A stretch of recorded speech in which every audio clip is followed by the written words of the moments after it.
লাল শাক আর চিংড়ি মাছের রেসিপি তোমাদের অনেকেরই পছন্দ, আমারও সেম। তো আজকে আমি তোমাদের সাথে এই রেসিপিটাই শেয়ার করব। তো প্রথমে আমি লাল শাক নিয়ে নিয়েছিলাম, তারপর একটা প্যানে আমি দিয়ে দিয়েছিলাম তেল। তো গরম তেলে দিয়ে দিয়েছিলাম রসুন কুচি, পেঁয়াজ কুচি, এগুলো সব একসাথে নাড়াচাড়া করছিলাম।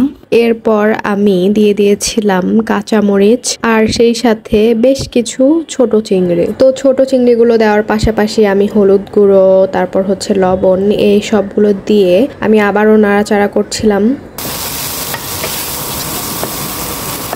তো এ পর্যায়ে এগুলো যেন পুড়ে না যায় সেজন্য আমি দিয়ে দিয়েছিলাম কিছুটা পানি। তো পানি দিয়ে এরপর আমি লাল শাকগুলো সব ঢেলে দিচ্ছিলাম একসাথে। অনেক সময় দেখা যায় যে বাচ্চারা আসলে শাক খেতে চায় না, এটা যে আমাদের শরীরের জন্য কতটা উপকারী ওরা তো সেটা আসলে বুঝে না, কিন্তু ওদেরকে যদি এভাবে রান্না করে দেওয়া যায় ওরা অবশ্যই খাবে, কারণ ওরা যখন দেখবে যে চিংড়িটা আছে শাকে তারা এটা অবশ্যই প্রিফার করবে। তো এরপর আমি শাকগুলোকে ঢেকে দিয়েছিলাম যেন পানি উঠে শাক থেকে। তো এই যে আবার ঢাকনা উঠিয়ে আমি আবারও নেড়ে চেড়ে নিচ্ছিলাম, বেশ কিছু পানিও উঠেছে।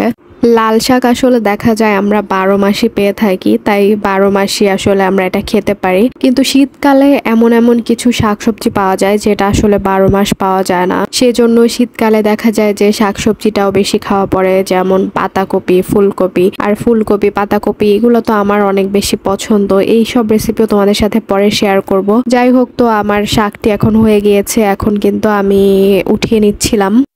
যে কোনো শাক সবজিতে দেখা গিয়েছে যে চিংড়ি মাছ অ্যাড করলে চিংড়ি মাছের একটা সুন্দর ঘ্রাণ আসে, আর সেই ঘ্রাণেই অনেক ভাত খাওয়া যায়।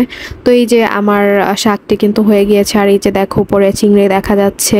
আর আমি এখন এটা তোমাদেরকে যে দেখো ভিডিও শ্যুট নিচ্ছি, ঢংফং করছিলাম একটু। যাই হোক, তো এরপর আমি দেখো শাক দিয়ে ভাত খাচ্ছিলাম। তো এখানে আমি শাকের সাথে চিংড়ি মাছের বড়াটাও খাচ্ছিলাম। তো চিংড়ি মাছের বড়ার রেসিপি কিন্তু তোমাদেরকে আমি আগেই দিয়ে দিয়েছি। যাই হোক, তো ডেসক্রিপশন বক্সে আমি আবারও লিংক দিয়ে দেব।